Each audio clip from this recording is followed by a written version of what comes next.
찬송가 9장 1절 부르면서 예배를 드리겠습니다.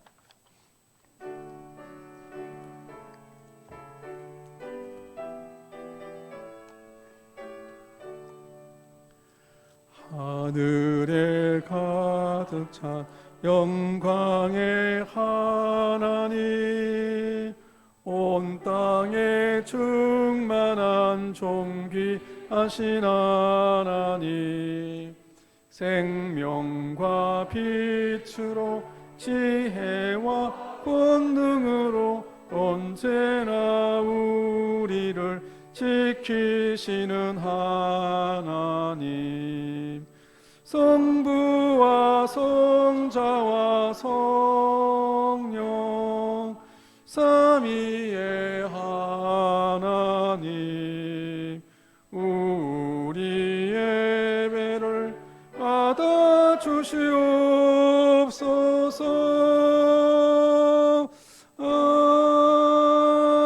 아멘. 지난 한 주간 동안에 우리의 삶을 돌아보며 회개의 기도를 하겠습니다. 다 같이 기도하겠습니다. 살아계신 하나님 아버지, 지난 한 주간 동안에 나의 삶을 돌아보며 회개하오니 용서하여 주시옵소서. 하나님, 우리의 많은 시간들을 더 주님께 집중하지 못하였던 죄를 회개하오니 용서하여 주시옵소서. 우리가 사람을 바라보고 자신을 바라보고 세상을 바라보면 오직 하나님만을 바라보지 못하였던 죄를 회개합니다. 용서하여 주시옵소서. 더 기도하지 못하였던 죄악들을 회개하오니 용서하여 주옵소서. 기록된 하나님의 말씀대로 그대로 아버지여 순종하며 살지 못하였던 모든 죄악들을 회개하오니 용서하여 주시옵소서. 하나님의 말씀이 내 본성과 충돌을 일으킬 때에 날마다 내 뜻이 죽어지게 하여 주시고 내 속에서 온전하게 주님의 뜻만이 이루어질 수 있도록 주님께서 도와주시고 붙들어주시고 함께하여 주옵소서. 우리를 긍휼히 여겨주시고 불쌍히 여겨주옵소서. 예수님의 이름으로 기도하옵나이다. 아멘. 만일 우리가 우리 죄를 자백하면 그는 미쁘시고 의로우사 우리 죄를 사하시며 우리를 모든 불의에서 깨끗하게 하실 것이요. 아멘. 사도신경으로 신앙 고백하겠습니다. 나는 전능하신 아버지 하나님 천지의 창조주를 믿습니다. 나는 교회라 하신 아들 우리 주 예수 그리스도를 믿습니다. 그는 성령으로 잉태되어 동정녀 마리아에게서 나시고 본디오 빌라도에게 고난을 받아 십자가에 못 박혀 죽으시고 장사된 지 사흘 만에 죽은 자 가운데서 다시 살아나셨으며 하늘에 오르시어 전능하신 아버지 하나님 우편에 앉아 계시다가 그로부터 살아있는 자와 죽은 자를 심판하러 오십니다. 나는 성령을 믿으며 거룩한 공교회와 성도의 교제와 죄를 용서받는 것과 몸의 부활과 영생을 믿습니다. 아멘. 자리에 앉으시기 바랍니다. 성시 교독하겠습니다. 내 백성아 들을지어다. 내가 말하리라. 이스라엘아 내가 내게 증언하리라. 나는 하나님 곧 내 하나님이로다.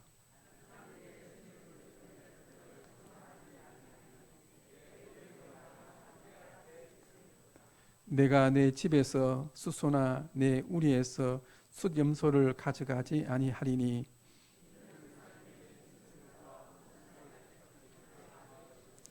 산의 모든 새들도 내가 아는 것이며 들의 짐승도 내 것이미로다.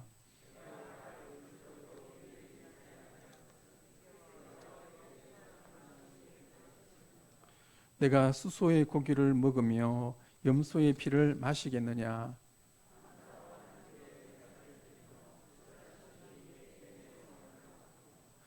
환난 날에 나를 부르라. 내가 너를 건지리니 내가 나를 영화롭게 하리로다. 아멘. 찬송가 301장 찬송입니다.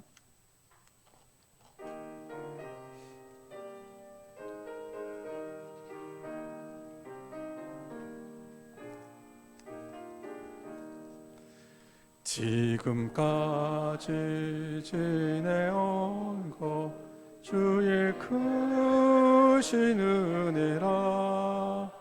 한이 없는 주의 사랑 어찌로 말하랴.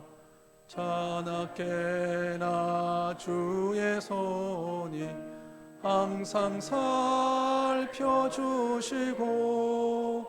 모든 일을 주 안에서 형통하게 하시네.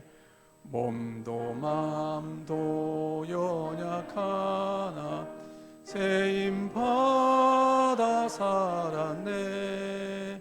물 붓듯이 부으시는 주의 은혜 족하다.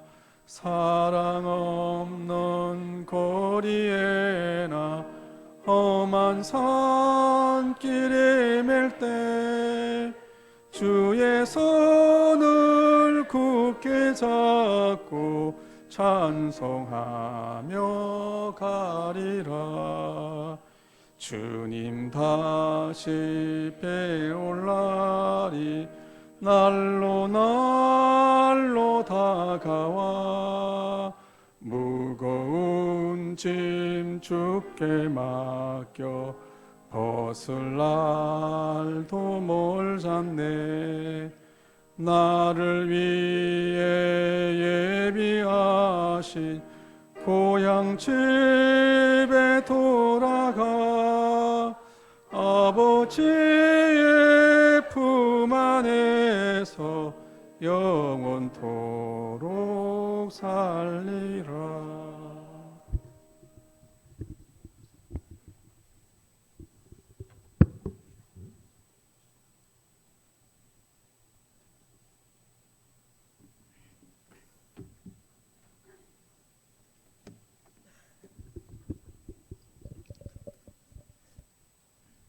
우리의 소망이시고 사랑이신 하나님 아버지, 오늘도 우리에게 건강을 주셔서 예배의 자리로 인도하여 주시니 감사합니다. 언제나 어떤 처지에 놓여 있든 우리를 눈동자같이 지켜주시고 위로해 주시고 사랑을 베풀어 주시는 하나님 아버지 은혜에 또한 감사를 드립니다. 하나님 아버지, 코로나 확진자가 1000만 명에 이르고 사망자가 50만 명에 이르는 이때 우리는 지금까지 한 번도 경험해 보지 못한 일상생활을 살아가고 있습니다. 세계 경제는 마비가 되고 우리에게도 경제적으로 엄청난 어려움을 겪고 있습니다. 백신이 빨리 개발되기 어려운 상황이기에 이 현실이 장기화할 가능성 때문에 우울하고 심히 걱정스럽습니다. 설상가상으로 북한의 우발적인 도발이 언제 또 일어나지 않을까 노심초사 모든 국민이 불안한 나날을 보내고 있습니다. 하나님 아버지, 왜 우리에게 이러한 고난과 고통을 주시는지요?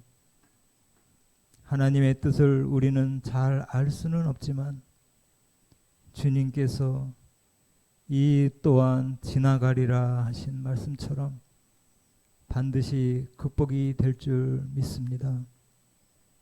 코로나로 인하여 축소되었던 예배가 회복되기를 원합니다. 영적으로 피폐되었던 우리의 심령이 예배를 통하여 회복되어서 다시 충만되기를 원합니다. 하나님 아버지, 그동안 하나님 앞에 많은 부끄러운 시간을 보내고 이제는 회복이 되어 열린 마음으로 앞으로 나아가려고 합니다. 먼저 하나님 앞에 무릎 꿇고 용서를 빌고 회개하게 하시옵소서. 그리하여 마음 문을 열고 그동안의 아픈 상처들을 보듬고 사랑으로 품어줄 수 있도록 주님 도와주시옵소서. 지금부터 우리 모두가 마음을 다해 함께 예배를 드리고 찬양하고 기도하고 금식하며 말씀을 구하면 우리의 생각과 뜻은 꺾이고 하나님의 뜻만이 우리 교회에 드러날 줄 믿습니다. 성도 간의 모든 문제와 교회 안의 모든 문제는 우리의 사랑이 부족함이 원인이었음을 고백합니다. 그러기에 예수님밖에 답이 없고 십자가 사랑 이외에는 다른 길이 없음을 알게 하시옵소서. 그동안 안타깝게도 많은 교인들이 흔들리고 교회에 와도 기쁨이 없는 것은 영혼의 힘이 필요해서 위로를 받으려고 교회에 왔는데 오히려 교회가 더 피곤하게 하지는 않았는지. 교회의 본질은 예수님이시고 교회의 생명은 말씀이며 교회의 소망은 구원임을 깨닫게 하여 주시옵소서. 그 어느 때보다도 어려움을 겪고 있을 열방에서 수고하시는 선교사님들을 주님 지켜주셔서 선교사님들의 가정의 건강과 재정적으로나 영적으로 더욱 충만케 도와주시옵소서.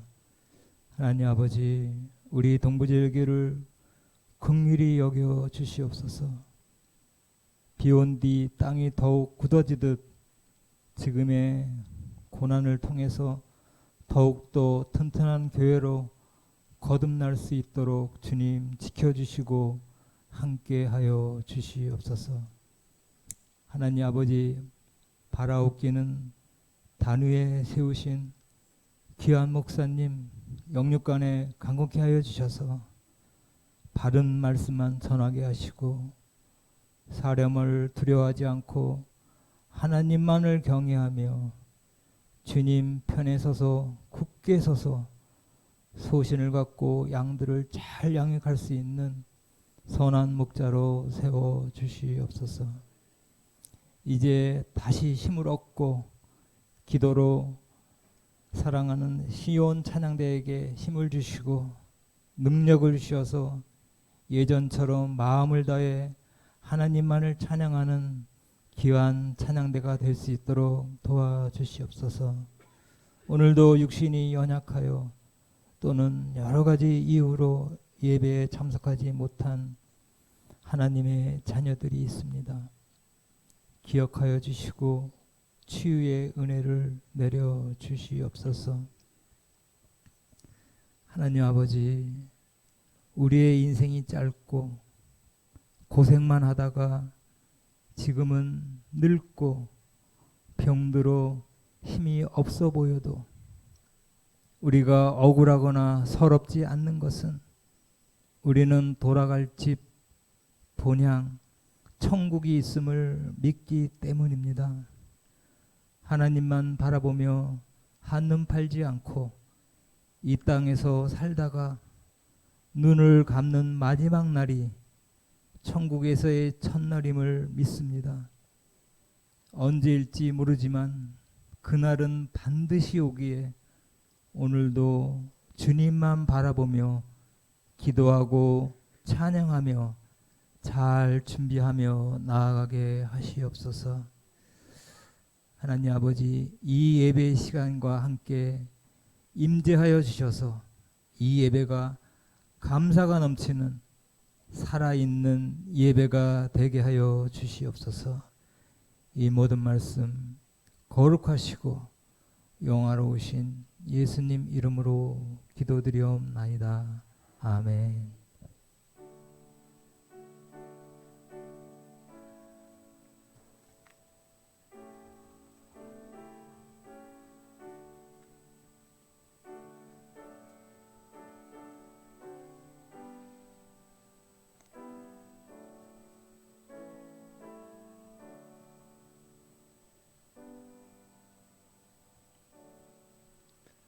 하나님 말씀 봉독해 드리겠습니다. 신약성경책 고린도후서 4장 7절부터 11절까지 말씀을 봉독해 드리겠습니다. 고린도후서 4장 7절부터 11절까지입니다. 우리가 이 보배를 질그릇에 가졌으니 이는 심히 큰 능력은 하나님께 있고 우리에게 있지 아니함을 알게 하려 함이라. 우리가 사방으로 우겨 쌈을 당하여도 쌓이지 아니하며 답답한 일을 당하여도 낙심하지 아니하며 박해를 받아도 버림받지 아니하며 거꾸로 뜨림을 당하여도 망하지 아니하고 우리가 항상 예수의 죽음을 몸에 짊어짐은 예수의 생명이 또한 우리 몸에 나타나게 하려 함이라. 우리 살아있는 자가 항상 예수를 위하여 죽음에 넘겨짐은 예수의 생명이 또한 우리 죽을 육체에 나타나게 하려 함이라. 아멘.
아멘. 귀한 찬양 감사드립니다. 이 고린도후서는 사도 바울이 사도가 아니라고 주장하는 고린도 교회 안에 있는 거짓 선생들에 대하여 쓴 편지의 글이라는 말씀을 들은 적이 있습니다. 이 고린도 교인 중에 일부가 바울이 사도가 아니라고 주장한 이유는 사도 바울이 종이로 만든 사도의 추천장이 없었기 때문이었습니다. 그러니까 고린도 교회 가운데서 어떤 선생들은 예루살렘에서 받아온 종이로 만든 추천장이 있었는데 왜 사도 바울은 그런 종이로 만든 추천장이 없느냐는 것입니다. 그래서 바울은 참 사도가 아니라고 그렇게 주장을 했던 것입니다. 이에 대해서 바울은 이렇게 말합니다. 나에게는 종이로 만든 추천장이 필요 없다. 고린도 교인들 너희들이 내가 사도인 것을 나타내는 추천장이다라고 말했습니다. 이 말이 무슨 말이겠습니까? 그 말은 그 고린도 교회의 가슴 속에는 바울이 전한 복음이 있었습니다. 또 고린도 교인들의 가슴 속에는 그 고린도 교인들을 향한 밤낮 없는 사도 바울의 눈물이 그들의 가슴 속에 있었습니다. 무엇보다도 고린도 교인의 가슴 속에는 예수님을 본받는 바울의 사랑이 그들의 가슴 가운데 있었습니다. 그래서 고린도 교인들 자체가 내가 사도인 것을 나타내는 추천장이다라고 바울은 말하고 있습니다. 이 추천장과 같은 말로서 사도 바울은 고린도 교인들을 가리켜서 너희들은 나의 사랑의 편지다라고도 말을 하고 있습니다. 보통 편지는 종이에 씁니다. 그러나 사도 바울은 고린도 교인들의 가슴 속에 사랑의 편지를 적어왔던 것입니다. 그래서 여러분들, 우리의 마음 속에, 우리의 가슴 속에는 어떤 글들이 새겨져 있습니까? 먼저 우리를 향하신 그 하나님의 사랑의 글이 우리 가슴 속에 새겨져 있습니다. 우리를 향하신 하나님의 사랑의 그 글씨는 예수님의 십자가에 피로 서신 붉은 색입니다. 종이에 새겨진 글씨는 지워질 수가 있습니다. 그러나 우리의 마음속에 새겨진 예수님의 피로 쓰신 사랑의 글씨는 절대로 지워지지 않습니다. 세월이 변해도 없어지거나 색이 바래지 않습니다. 도리어 우리 가슴 속에 새겨진 그 하나님의 사랑의 글씨는 살아가면 갈수록 점점 더 선명해집니다. 그래서 여러분들, 내가 어렵고 힘들 때마다, 또 이 세상에서 아무도 나를 사랑하지 않는다고 느낄 때마다 우리의 가슴 속에 새겨진 하나님의 사랑의 편지를 날마다 읽으며 살아갈 수 있는 모든 성도님들이 될 수 있기를 간절히 바랍니다. 그래서 날마다 우리의 가슴 속에 새겨진 그 하나님의 사랑의 글씨를 날마다 읽으시고 더욱더 그 사랑의 힘을 입어서 이 낙심되고 절망이 가득한 세상 가운데서 그 사랑의 힘과 능력으로 말미암아 또 힘있고 활력있고 능력 있는 삶을 살아갈 수 있는 모든 성도님들이 될 수 있기를 간절히 바랍니다. 또 우리 가슴 속에는 성도들의 사랑의 글씨가 새겨져 있습니다. 내가 힘들고 어려울 때 나를 위로하던 성도님들의 사랑의 글씨가 내 가슴 속에 새겨져 있습니다. 내가 내 삶을 포기하고 싶을 때 나를 일으켜 주었던 성도들의 사랑의 글씨가 내 마음 가운데 새겨져 있습니다. 그래서 우리는 항상 가슴에 그 하나님의 사랑의 편지를 가슴 속에 품고 살아가야 됩니다. 나를 사랑하는 성도들의 사랑의 편지를 날마다 가슴 속에 기억하며 품고 다녀가야 됩니다. 그래서 아무리 힘들고 어렵더라도 내 마음 가운데 새겨져 있는 그 하나님의 사랑과 성도의 사랑의 글씨를 날마다 우리 가슴 속에 깊이 되새기면서 살아갈 수 있는 모든 성도님들이 될 수 있기를 간절히 바랍니다. 그래서 여러분들 자신들을 향해서 다 같이 이렇게 한번 외쳐보기를 바랍니다. 한번 따라해 보시기 바랍니다. 내 가슴 속에는 하나님의 사랑의 편지가 있습니다.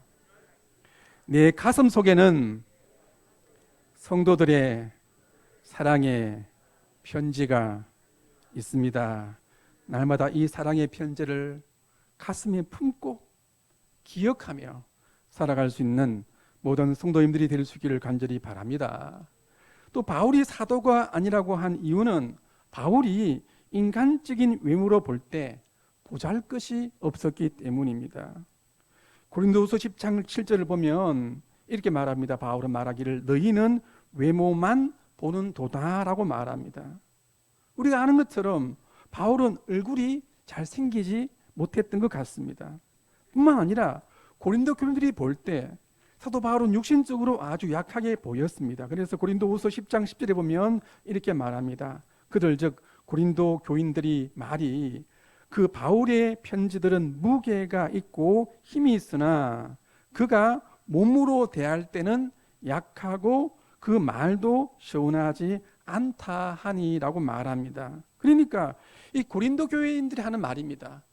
바울의 편지의 글에는 힘이 있지만 직접 바울을 만나서 육신적으로 바울을 보게 되면 약하게 보였다는 것입니다. 그리고 그의 글은 힘이 있지만은 말은 시원하지 않았다라고 말합니다. 이것은 당시의 거짓 선생들과 비교가 되었습니다. 고린도 교회에 있었던 거짓 선생들은 종이로 만든 추천장도 있었습니다. 육신으로 볼 때도 아주 잘생겼던 것 같습니다. 말도 아주 유창하게 했습니다. 근데 사도 바울은 외부로 볼 때도 보잘것없고 약하게 보였고 말도 잘 하지 못했습니다. 그런 외모를 볼 때, 외적인 조건을 볼 때 하나님이 보내신 사도가 아니라고 그렇게 주장을 했던 것입니다. 이에 대해서 바울은 어떻게 말합니까? 본문 7절을 보시기 바랍니다. 이렇게 말합니다. 우리가 이 보배를 질그릇에 가졌으니라고 말합니다. 지금 사도 바울은 그 육신의 외모를 보고 연약하다고 말하는 사람들에게 지금 뭘 이야기를 하고 있는 것입니까? 나는 너희들이 보는 바와 같이 깨어지기 쉽고 연약한 질그릇이다. 나는 정말 아무것도 아니다. 그런데 깨어지기 쉽고 연약하고 볼품없는 내 속에서 이 세상에 그 어떤 보배와는 비교할 수 없는 영광스러우시고 보배로우신 예수 그리스도가 내 안에 계신다. 그래서 나는 육신적으로 보면 질그릇이다. 아무것도 아니다.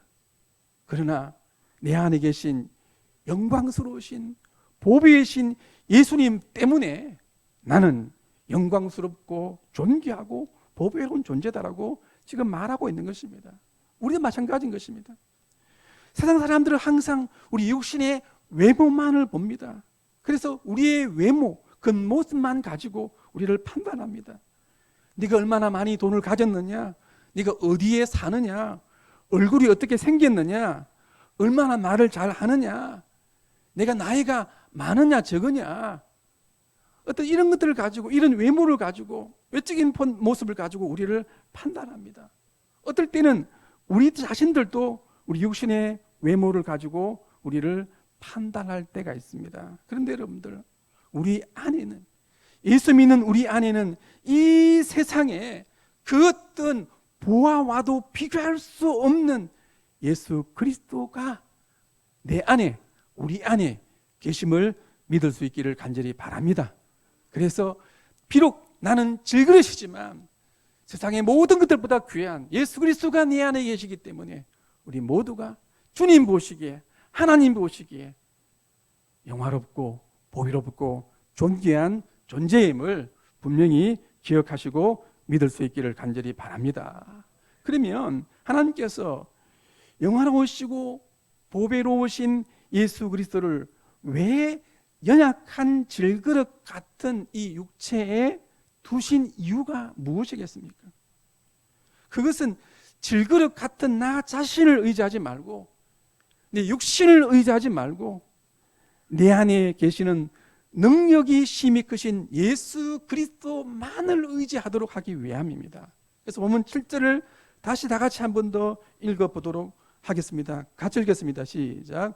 우리가 이 보배를 질그릇에 가졌으니 이는 심히 큰 능력은 하나님께 있고 우리에게 있지 아니함을 알게 하려 함이라. 그래서 여러분들, 질그릇 같은 우리 자신을 의지하지 마시고 우리 안에 능력이 심히 크신 예수 그리스도만을 굳게 붙들고 의지하며 살아갈 수 있는 모든 성도님들이 될 수 있기를 간절히 바랍니다. 또 고린도 교인들이 바울이 사도가 아니라고 한 이유는 사도 바울에게는 너무나도 많은 육신의 고난들이 있었기 때문입니다. 즉, 이 고린도 교인들이 하나님이 보내주신 사도의 조건을 무엇으로 보았는가 하면 그 사역자들이 얼마나 만큼 많은 육신의 영광을 받았냐를 기준으로 해서 참 사도이다 아니다라고 보았던 것입니다. 그런 의미에서 봤을 때 이 사도 바울은 정말로 보잘것이 없었습니다. 특별히 당시에 거짓 선생들은 말을 잘했다고 했습니다. 왜 그들이 말을 잘 하기를 힘쓰느냐면 얼마나 말을 잘 하느냐에 따라서 수입이 달라졌기 때문입니다. 그래서 또 그들은 그런 육신의 수입이 많은 만큼 하나님께 더 큰 쓰임 받는다고 생각했던 것입니다. 그런데 바울은 그러지 않았습니다. 어떤 육신의 수입도 없었습니다. 그렇기 때문에 이 사도 바울은 또 고린도 교회 그 거짓 선생과는 달리 많은 육신의 고난들이 있었기 때문에 바울은 참된 사도가 아니다고 주장을 했던 것입니다. 이에 대해서 바울은 고린도후서 11장 23절에서 이렇게 말을 합니다. 제가 풀어서 말씀을 드리겠습니다. 그들이 즉 육신의 영광을 많이 받는 그 거짓 선생들이 그리스도 일꾼이냐 정신 없는 말을 하거니와 나는 더욱 그러하도다. 내가 수고를 넘치도록 하고 옥에 갇히기도 더 많이 하고 매도 수없이 맞고 여러 번 죽을 뻔하였으니 라고 말합니다. 보세요. 여기서 보시면 사도 바울은 하나님이 보내주신 참 사도와 참된 그리스도의 일꾼의 증거를 무엇이라고 말하고 있습니까? 참 사도의 증거, 참된 그리스도의 일꾼의 증거를 육신의 영광으로 말하지 않습니다. 내가 참된 사도이며 내가 진정한 하나님의 일꾼인 증거는 내 안에 그리스도로 말미암은 많은 육신의 고난들이 있었던 것. 그 고난의 목록이 바로 내가 사도인 것을 나타내는 증거다라고 지금 고린도후서 11장에서는 바울이 그렇게 이야기를 하고 있습니다. 그래서 오늘 본문 8절부터 한번 그 다음 절까지 10절까지 다 같이 가로친 부분 포함해서 한번 같이 읽어보도록 하겠습니다. 시작. 우리가 사방으로 우겨 삼을 당하여도 쌓이지 아니하며 답답한 일을 당하여도 낙심하지 아니하며 박해를 받아도 버림받지 아니하며 거꾸로 뜨림을 당하여도 망하지 아니하고 우리가 항상 예수의 십자가의 죽음 같은 고난을 몸에 짊어짐은 예수의 부활의 생명이 우리 줄결 같은 몸에 나타나게 하려 함이라고 말씀하고 있습니다. 바울은 말합니다. 사방으로 우겨삼을 당하고 답답한 일을 당하고 박해를 받고 거꾸로 뜨림을 당한다고 말하고 있는데 이 말들은 모두 현재 진행형입니다. 그러니까 바울은 현재도 끊임없이 우겨삼을 당하고 답답한 일을 당하고 박해를 받고 거꾸로 뜨림을 당하는 일들을 현재에도 계속해서 받고 있다라고 말합니다. 그런데 이 말씀 가운데서 사방에 우겨삼을 당하는 일, 답답한 일을 당하는 일, 박해를 받는 일, 거꾸로 뜨림을 받는 일은 예수님께서 십자가에서 겪으셨던 일입니다. 즉 예수님도 십자가에서 우겨삼을 당하고 답답한 일을 당하고 박해를 받고 거꾸로 뜨림을 당했습니다. 그런데 보세요. 예수님은 그 십자가에서 그 모든 고난들을 한순간에 받으셨는데 사도 바울은 일상의 삶 속에서 한순간도 쉬지 않고 예수님의 십자가에서 받는 그 고난들을 받아오고 있다라고 지금 그렇게 이야기하고 있는 것입니다. 즉 사도 바울에게서의 십자가는 매일 일상의 삶이었습니다. 자, 그럼 다시 한번 보시기 바랍니다. 사도 바울이 매일 일상의 삶 속에서 그 십자가의 고난 받는 이유를 무엇이라고 그는 설명하고 있습니까? 10절을 제가 다시 한번 읽어보겠습니다. 우리가 항상 예수의 십자가의 죽음과 같은 고난을 몸에 짊어짐은 예수의 부활의 생명 능력이 또한 우리 질그릇 같은 연약한 몸에 나타나게 하려 함이다라고 말하고 있습니다. 11절을 보시기 바랍니다. 우리 살아있는 자가 항상 예수를 위하여 십자가의 죽음에 넘겨지면 예수의 부활의 생명 능력이 또한 우리 죽을 육체에 나타나게 하려 함이라고 그렇게 말하고 있습니다. 여러분 보시기 바랍니다. 여러분들 속에, 내 속에 정말 부활의 생명이 있습니까? 부활의 능력이 있습니까? 내 안에 부활의 생명이 있는 자와 생명이 없는 자의 차이가 뭔지 아십니까? 부활의 생명이 있는 자는 절대 고난 가운데서 넘어지지 않습니다. 오히려 부활의 생명이 있는 자는 고난 가운데서 진정한 부활의 능력이 더 나타나고 발현됩니다. 제가 설교문을 준비하면서 국어사전을 발현이라는 말을 찾아봤거든요.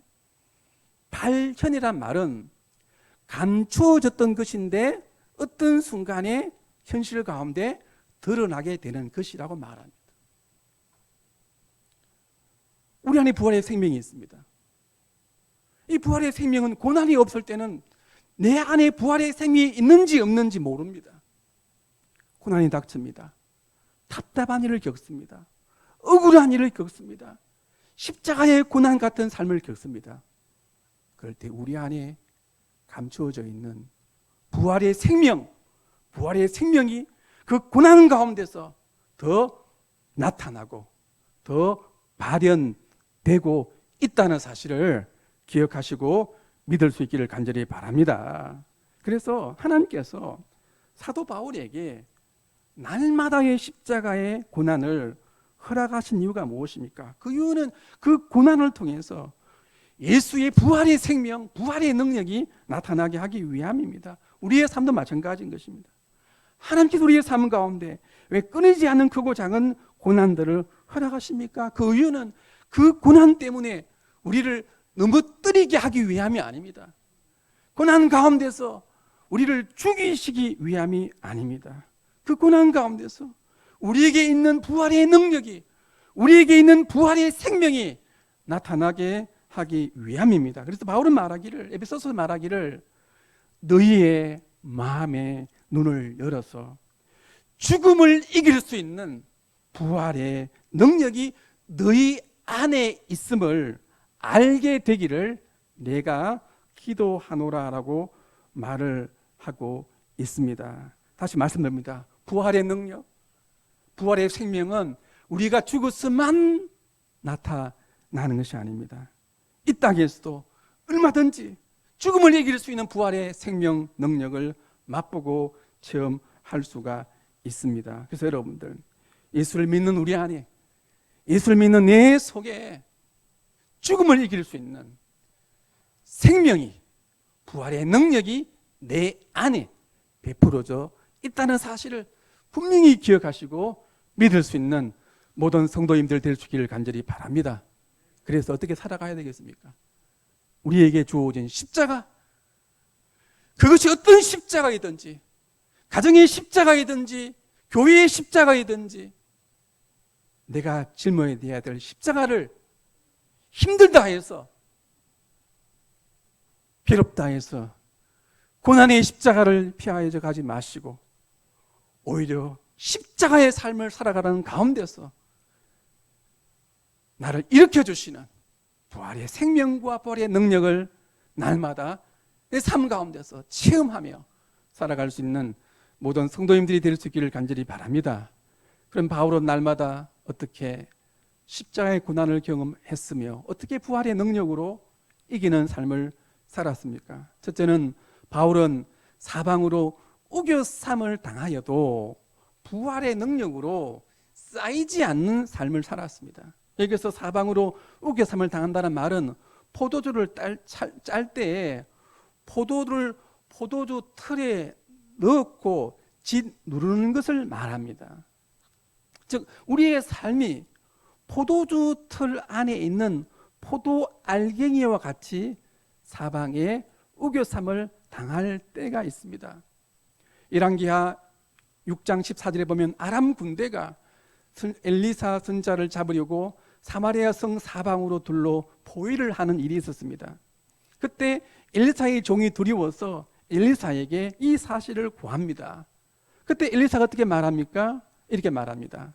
대답하되 두려워하지 말라. 우리와 함께한 자가 그들과 함께한 자보다 많으니라. 우리 다 같이 한번 더 읽어보겠습니다. 시작. 대답하되 두려워하지 말라. 우리와 함께한 자가 그들과 함께한 자보다 많으니라. 그리고 엘리사가 어떻게 기도합니까? 기도하여 이르되 여호와여 원하건대 그의 눈을 열어서 보게 하옵소서 하니 여호와께서 그 청년의 눈을 여심해 그가 보니 불말과 불병거가 산에 가득하여 엘리사를 둘렀더라. 여러분들의 삶 가운데서도 사방으로 우겨삼을 당하는 일이 있습니까? 그때 여러분들의 영안의 눈을 열어서 우리를 사방으로 우겨사고 있는 그 어떤 문제보다도 더 크신 예수 그리스도를 믿음의 눈으로 바라보시기를 간절히 바랍니다. 요한 1서에서 이렇게 말하고 있습니다. 자녀들아 너희는 하나님께 속하였고 또한 그들 즉 세상을 예수 그리스도로 말미암아 이겼나니 이는 너희 안에 계신 이가 세상에 있는 자보다 큼이라고 말씀하고 있습니다. 여러분들 이 세상에서 우리를 우겨사고 있는 세상과 사탄의 권세와 우리의 삶의 문제들이 아무리 크다 할지라도 우리 안에 계신 예수님께서 이 세상에 그 어떤 문제보다도 어떤 존재보다도 더 크심을 믿을 수 있는 모든 성도님들이 될 수 있기를 간절히 바랍니다. 초대교회 당시에 로마가 전쟁에서 승리하면 그것을 기념하기 위해서 질그릇에 보배를 담고 승리의 행렬에 참여하는 관례가 있었습니다. 바로 오늘 본문의 질그릇 속에 담긴 보배는 예수 그리스도의 십자가 부활로 사탄과 영적 전쟁에서 승리한 것을 기념하는 의미도 있는 것입니다. 그래서 여러분들의 육체는 내 육체는 질그릇 같지만 우리 속에 승리하신 세상과 마귀와 사망의 모든 권세를 승리하신 그리스도가 질그릇 같은 내 안에 계심을 믿을 수 있기를 간절히 바랍니다. 우리를 위협하고 있는 세상의 권세와 사탄의 권세는 크게 부풀어 오른 풍선과 같습니다. 어떨 때는 그 풍선이 더 크게 보일 때가 있습니다. 그런데 그 풍선이 우리보다도 더 크다 할지라도 언젠가는 터지게 됩니다. 아무것도 아닙니다. 그러므로 이 세상과 사탄의 권세와 우리의 삶의 문제가 우리를 사방으로 에워싸고 있다 할지라도 우리 안에 그 모든 것을 이기신 예수 그리스도가 있음을 분명히 기억할 수 있기를 간절히 바랍니다. 그래서 사방으로 우겨 사는 삶을 당하는 일이 있다 할지라도 그 모든 것을 이기신 예수 그리스도의 부활의 능력으로 부활의 생명으로 날마다 이기는 삶을 쌓이지 않는 삶을 자유의 삶을 살아갈 수 있는 저와 모든 성도님들이 될 수 있기를 간절히 바랍니다. 두 번째는 바울은 답답한 일을 당하여도 부활의 능력으로 낙심하지 않는 삶을 살았습니다. 이 답답한 일이란 어리둥절하다, 혼란스럽다, 불확실해지다는 말로서 이 전쟁에서 적군이 공격이 왔을 때 포위를 당해서 어디로 갈지 모르는 상태를 말합니다. 여러분들 우리의 삶도 그럴 때가 있습니다. 우리의 삶도 답답한 일을 당할 때가 있습니다.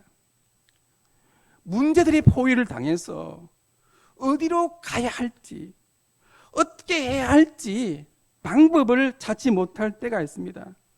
그 문제를 가지고 밤새워 고민해도 오히려 문제만 더 커지지 해답이 나오지 않을 때가 있습니다. 이렇게 우리가 답답한 일을 당하여도 낙심치 않는 삶을 살 수 있는 비결이 무엇입니까? 그것이 바로 빌립보서 4장 4절에서 6절입니다. 이 구절을 한번 다 같이 한번 우리가 암송하시는 분들은 보지 마시고 한번 같이 읽어보도록 하겠습니다. 시작. 아무것도 염려하지 말고 다만 모든 일에 기도와 간구로 너희 구할 것을 감사함으로 하나님께 아뢰라. 그리하면 모든 지각에 뛰어난 하나님의 평강이 그리스도 예수 안에서 너희 마음과 생각을 지키시리라. 보세요. 이 말씀에 보면 우리가 답답한 일을 당하여서 어떤 해답도 찾지 못하고 있는 우리를 향하여서 어떻게 말씀하십니까? 아무것도 염려하지 말라 말씀하십니다. 오히려 염려가 되면 염려하지 말고 그 답답한 일을 가지고 하나님께 기도하라고 말씀하십니다. 한 번, 두 번 기도해도 안 되면 더 간절한 마음으로 또 기도하라고 우리에게 말씀하고 있습니다. 그런데 답답한 일을 두고 기도할 때 불평하면서 원망하면서 낙심하면서 기도하지 말고 그래도 감사하는 마음으로 기도하라고 말씀하고 있습니다. 다음 주는 맥주 감사 주일입니다. 어떻게 보면 우리가 상반기를 바라볼 때 감사할 일이 도무지 없다고 생각할 수가 있습니다. 도리어 내 삶 가운데서 답답한 일이 더 많았다고 생각을 할 수가 있습니다. 그렇지만 하나님 우리에게 어떻게 말씀하십니까? 그런 일이 있더라도 원망하지 말고 감사함으로 하나님께 아뢰라. 여러분들 보세요. 왜 우리가 이런 답답한 일을 당하여도 아무것도 염려하지 말고 감사함으로 기도할 수 있는 이유가 무엇입니까? 그 비결은 우리의 기도를 들어주시는 하나님은 모든 지각에 뛰어난 하나님이시기 때문입니다. 여기서 모든 지각에 뛰어난 하나님이라는 말은 어떤 말입니까? 우리의 답답한 모든 사정을, 나의 답답한 모든 사정을 나보다도 더 잘 아시는 하나님이라는 말입니다. 또 모든 지각에 뛰어난 하나님이란 우리의 모든 앞길을 다 미리 다 아시는 하나님이라는 말입니다. 또 이것을 모든 것을 아시는 하나님이라는 말은 우리를 알고 계시다는 말은 단순하게 알고 계시면서 가만히 계신다는 말이 아닙니다. 하나님께서는 우리의 모든 것을 알고 계시기에, 누구보다도 알고 계시기에, 답도 알고 계시기에 우리의 삶을 반드시 선하게 인도하시는 말도 됩니다. 그래서 여러분들, 우리의 앞길이 보이지 않습니까? 어디로 가야 할지 답답한 가운데 있습니까? 그렇다면 우리의 모든 답답한 모든 사정들을 사람이 아니라 누구에게가 아니라 하나님께 기도로 날마다 맡기시고 아뢰를 수 있는 모든 성도님들이 될 수 있기를 간절히 바랍니다. 그러면 모든 지각에 뛰어난 하나님의 평강이 그리스도 예수 안에서 너희 마음과 생각을 지키시리라고 그렇게 말씀을 하고 있습니다. 이 보시면 모든 지각에 뛰어난 하나님의 평강이 보세요.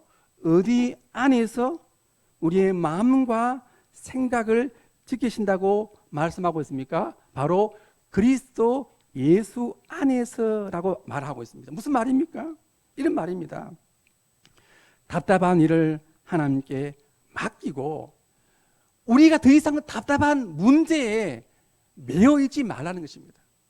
답답한 일이 있어도 그것은 주님께 기도로 감사함으로 맡겨버리고 너희는 그리스도 안에 있으라는 말입니다. 즉 답답한 그 일에 매이지 마시고 오직 그리스도의 사랑의 사슬에 매여서 오직 그리스도 안에만 머물러 있기를 간절히 바랍니다. 그러면 그리스도 예수 안에 있는 하나님의 평강이 우리 마음과 생각을 사로잡으실 것입니다. 그래서 답답한 일을 당하여도 예수 그리스도의 부활의 능력으로 낙심하지 마시고 믿음과 소망 가운데서 기도로 승리하며 살아갈 수 있는 모든 성도님들이 될 수 있기를 간절히 바랍니다.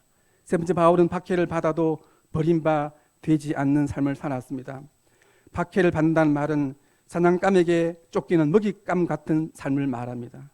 우리가 이 세상을 살면서도 여러 가지 문제들로 쫓기는 삶을 살 때가 있습니다. 우리가 이런 쫓기는 삶을 살 때 계속 우리 안에 일어나는 의문이 뭔지 아십니까? 내가 이렇게 쫓기는 삶을 사는 가운데서 하나님께서 혹시나 하나님께서도 나를 버리시는 것이 아닌가? 내가 사망과 어두움과 죽음의 꼴짜기로 다닐 때 과연 이곳 가운데서도 하나님께서 과연 나와 함께 하시는가라고 하는 의문을 우리가 가질 때가 있습니다. 이것에 대해서 우리가 잘 아는 시편 23편에서 어떻게 말씀하고 있습니까?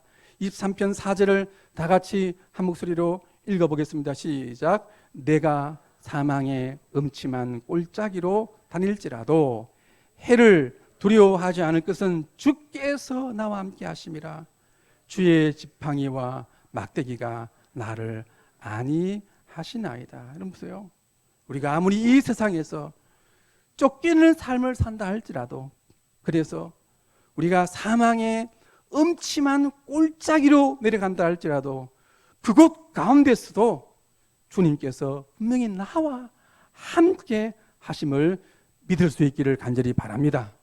주님의 지팡이와 막대기가 나를 보호하시고 인도하심을 분명히 믿을 수 있기를 바랍니다. 그러면 우리가 쫓기는 삶을 살아도 하나님께서 절대로 우리를 떠나시거나 버리시지 아니하시는 이유가 무엇입니까? 이사야 41장 9절을 제가 풀어서 읽어보도록 하겠습니다. 내가 박해를 받아 쫓겨서 절망의 땅끝까지 갈지라도 땅끝에서부터 너를 붙들며 박해를 받아 쫓겨서 죽음의 땅 모퉁이에 갈지라도 땅 모퉁이에서부터 너를 부르고 내게 이르기를 너는 나의 종이라. 내가 너를 택하고 싫어하여 버리지 아니하였다 하노라. 그렇게 말씀하고 있습니다. 여기서 보시면 우리가 이 세상에서 땅끝까지 쫓겨간다 할지라도 하나님께서 절대로 우리를 싫어하여 버리지 아니하시는 이유가 무엇입니까? 우리는 예수님의 피 값으로 사신 하나님의 것이기 때문입니다. 그래서 여러분들, 우리가 매일 쫓기는 삶을 산다 할지라도 예수의 부활의 능력으로 하나님께서 반드시 우리와 함께 해주시고 그 문제를 해결해 주시고 음침한 꼴짜기 가운데서 반드시 우리를 구원해 준다는 사실을 다시 한 번 더 기억하시고 믿을 수 있는 모든 성도님들이 될 수 있기를 간절히 바랍니다. 마지막으로 사도 바울은 거꾸로 뜨림을 당하여도 부활의 능력으로 망하지 않는 삶을 살았습니다. 신학대학원 다닐 때 기숙사에서 친구들과 자신이 좋아하는 찬송을 부르고 또 내가 이 찬송을 왜 좋아하게 되었는가를 서로 간증하는 그런 시간을 가졌습니다. 그때 아버지가 목회자이시고 또 목회하시다가 폐병으로 돌아가신 그 아버지를 둔 제일 친한 친구가 있었습니다. 그 친구는 말하기를 아버지가 목회하시던 곳이 경산쯤인데 그 대구에 있는 경산은 쳐다보기도 싫다, 그런 말을 자주 했습니다. 근데 지금 그 친구는 그 아버지가 목회하시던 그 동네에서 수년째 목회를 하고 있습니다. 그 친구는 자기가 좋아하는 찬송이 지금 찬송으로는 258장 샘물과 같은 보혈은인데 그 찬송을 아버지가 불렀던 옛날 가사로 불렀습니다. 아버지가 불렀던 그 옛날 가사는 이런 가사입니다. 속함을 받은 백성은 망하지 않겠네. 샘 솟듯 하는 비 권세 한없이 그도다. 한없이 그도다. 한없이 그도다. 샘솟듯 하는 피건새 한없이 크도다. 옛날 성도들의 삶은 매일매일이 십자가였습니다. 내가 이렇게 살다가 굶어 죽지 않겠는가? 내가 이렇게 살다가 망하지 않겠는가? 옛날 성도들은 매일 가난의 십자가를 지고 살았습니다. 배고픔의 십자가를 지고 살았습니다. 그래서 옛날 성도들은 예수를 믿고 굶어 죽지 않고 사는 것이 꿈이었다고 말합니다. 이것은 배부른 시대에 더 많이 가지기 위한 기복신앙이 아닙니다. 옛날 성도들은 매일 거꾸로 뜨림을 당하는 것 같은 삶을 살았습니다. 그런데 그들이 가졌던 신앙은 어떤 것입니까? 속함을 받은 백성은 망하지 않는다는 신앙입니다. 그래서 여러분들, 우리 옛날 가사로 바꾸어가지고 258장 3절 다 같이 한 번 더 우리 한번 불러보도록 하겠습니다.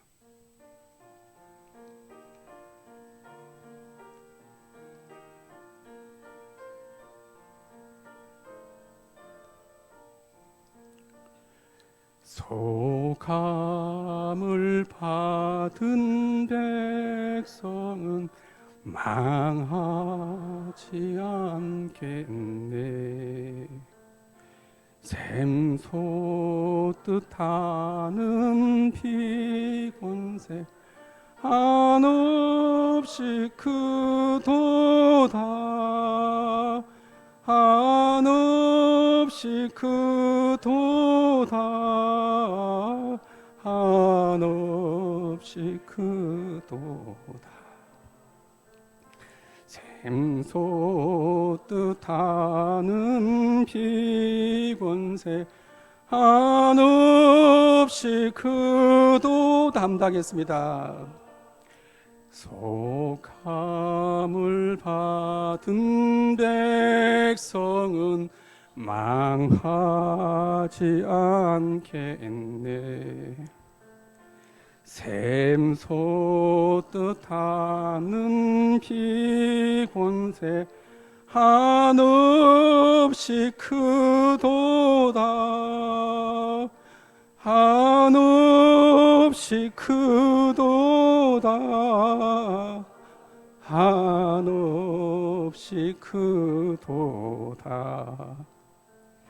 샘솟듯 하는 피곤새 한없이 크도다.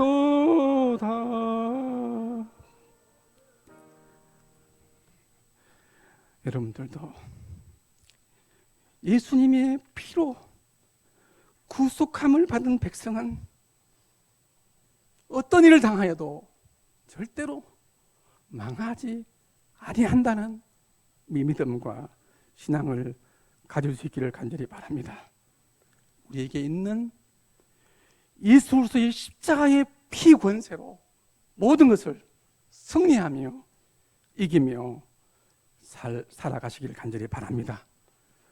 이 세상에서 날마다 거꾸로 뜸을 당하는 삶을 살아도 예수 그리스도의 부활의 생명으로, 부활의 능력으로 천번만번 넘어지고 쓰러진다 할지라도 날마다 일어설 수 있는, 날마다 승리할 수 있는 삶을 살아갈 수 있는 저와 모든 성도님들이 될 수 있기를 간절히 바랍니다. 찬송가 428장 찬송 부르겠습니다.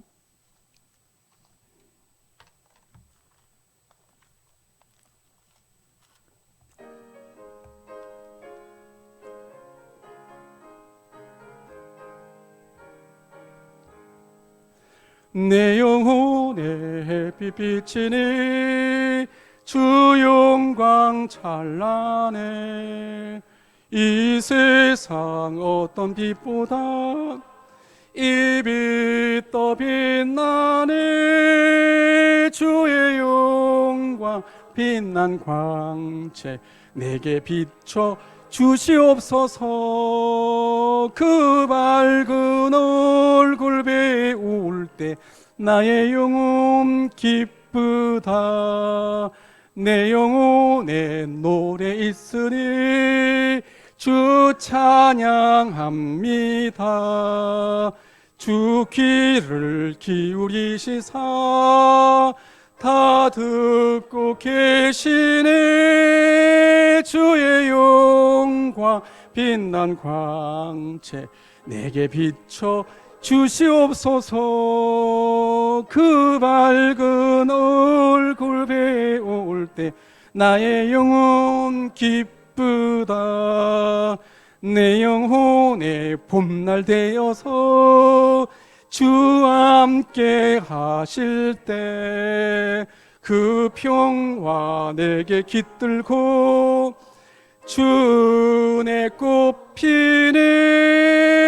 주의 영광 빛난 광채 내게 비춰 주시옵소서. 그 밝은 얼굴 배울 때 나의 영혼 기쁘다. 내 영혼에 희락이 있고 큰 소망 넘치네. 주 예수 복을 주시고 또 내려주시네. 주의 영광 빛난 광채 내게 비춰 주시옵소서. 그 밝은 얼굴 배울 때 나의 영혼 기쁘다. 김은순 집사님 범사에 감사합니다. 김영선 집사님, 김유선 집사님 가정에서 범사에 감사합니다. 조병순 집사님 범사에 감사합니다. 김명달 집사님, 김명애 집사님 항상 사랑을 베풀어 주심에 감사드립니다. 김미순 집사님, 나의 모든 죄를 용서하신 예수님께 진심으로 감사드립니다. 이춘희 근사님, 하나님의 은혜에 항상 감사드립니다. 고연수 권사님, 하나님의 은혜에 감사드립니다. 김혜숙 집사님 범사에 감사드립니다. 조정숙 권사님, 하나님 감사합니다. 김승찬 집사님 생일 감사드립니다. 이귀순 권사님 주님의 은혜에 감사드립니다. 김창수 장로님 가정에서 범사에 감사를 드립니다. 이 모든 감사를 하나님께 드립니다. 아멘. 기도하겠습니다. 하나님 아버지, 사방으로 우겨삼을 당하여도 거꾸로 떠밀 당하여도 우리는 절대로 망하지 않는다는 믿음과 소망을 우리에게 주시니 감사합니다. 우리 안에 예수 그리스도만이 우리의 소망이고 예수 그리스도만이 우리의 삶의 전부인 것을 고백합니다. 하나님, 다음 주일은 맥주 감사 주일입니다. 우리 가운데는 육신적으로 볼 때는 도무지 감사할 제목이 없다고 할 분이 우리 가운데 있습니다. 그러나 십자가를 바라보게 해주시고 십자가 안에서 다시 한 번 더 감사를 회복할 수 있는 감사 휴일이 될 수 있도록 도와주시고 함께하여 주옵소서. 감사 예물을 드립니다. 10의 1조를 드립니다. 선교 예물을 드립니다. 받아 주옵소서. 하나님, 이 한 주간 동안도 내가 주님의 제단에 불태워 죽여서 드려지는 산 제물이 되기를 원합니다. 주님, 나를 받아 주시옵소서. 예수님의 이름으로 기도하옵나이다. 아멘. 우리를 죄에서 구원하신 우리 구주 예수 그리스도의 구속의 은혜와 하나님 아버지의 크고 놀라우신 사랑하심과 성령의 교통하게 하시는 은혜가 속함 받은 백성은 절대로 망하지 않는다는 믿음으로 십자가의 삶 가운데서 승리하는 삶을 살기를 소원하는 주의 모든 자녀들에게 지금부터 영원까지 항상 함께 있을지어다. 아멘.